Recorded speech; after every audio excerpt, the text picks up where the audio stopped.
Hey, welcome back. Extra super spicy topic this week. No convincing, no preaching, no proselytizing. Discussion, investigation, inquiry, and questions that we might all of us enjoy more being revealed. So along those lines, it's we'll start with just a very brief inquiry. Do you like the way the world's going right now? You think it's going just perfect? Just curious. Not going to bring up any outside issues. I don't do that.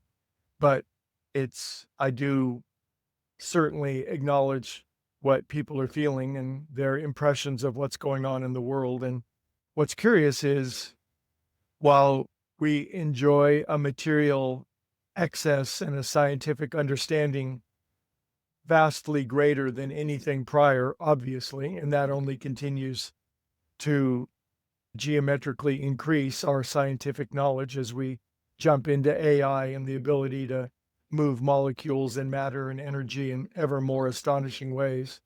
And then we seem to end up with more and more creature comforts and ability to distribute energy and matter wherever we want it to go.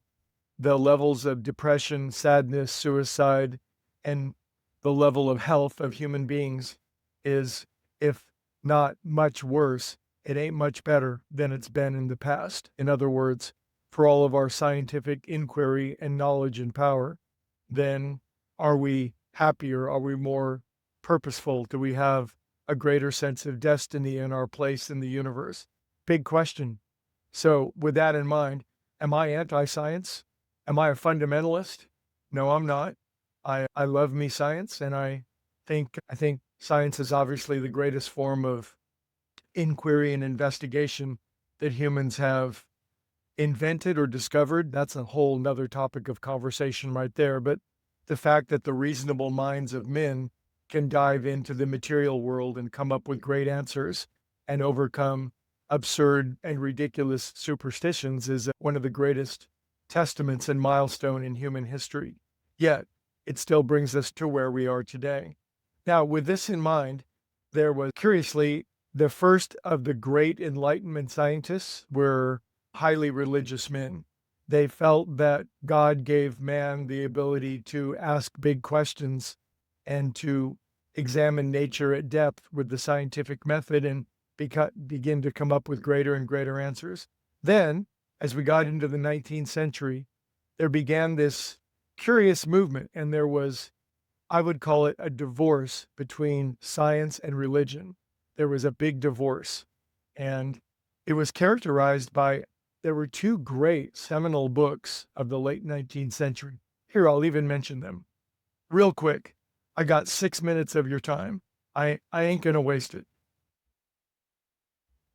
These two great books that facilitated, accommodated, accelerated the divorce between religion and science. One is The History of the Conflict Between Religion and Science by John William Draper, 1876, for those of you keeping score at home.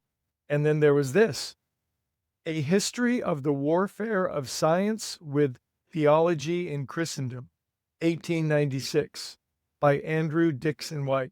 These are two great scientists and scientific philosophers of the late 19th century. These two scientists essentially kicked off what's called the conflict thesis. It's like science and religion were not allowed to get along anymore. And the sooner that we evaporated and eviscerated and sanitized our minds of the absurdity of religion, then the better off we would be. We would move into a new era of understanding rationality and reasonableness, and we would then solve all the problems of mankind in the 20th century.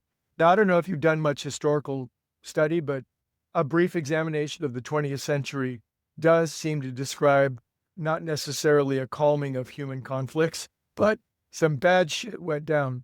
We killed 150 million of each other.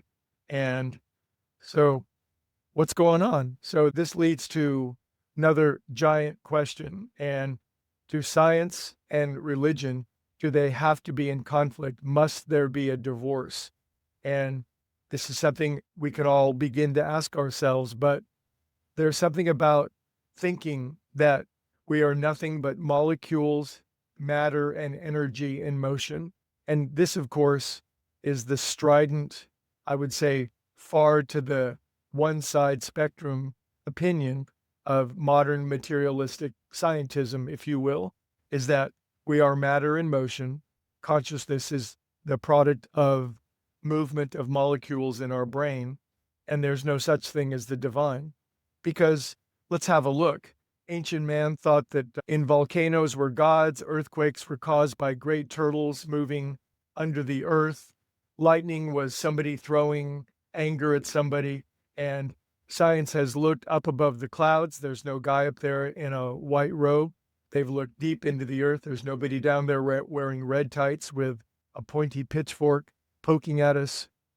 We've looked hard and far and wide into the nature of reality, and we've conclusively proven that there is no God, there is no divine, there is no overarching, underlying, interpenetrating, loving presence of being that's at the core of all being.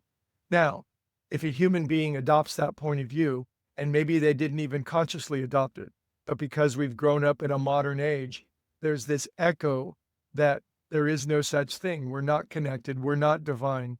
There's nothing inside of me and there's nothing inside of you. It says that we're divine beings, and because of that, we must afford one another, no matter what our opinions, the greatest love and respect and tolerance.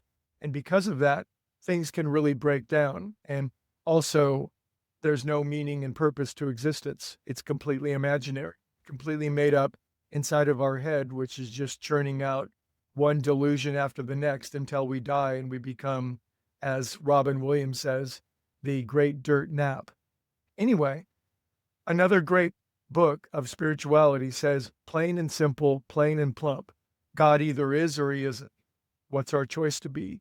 Now, fortunately, modern science perhaps has proven to us we don't have to adopt a version of God that we don't like. Maybe it's not a white guy up in the clouds with a big flowing beard. Maybe the devil's not down there in red tights. But you get to choose and decide. Are we divine? Is there something at the core of us that's valuable and infinite and glorious? If we remember that essential sensus divinus, as the Latins call it, the divine sense, will that bring healing to a world that sorely needs it? Will it bring healing to me, a human being that sorely needs it? It has so far, and it really helps. Anyway, big questions, big answers. Thanks for listening. See you tomorrow.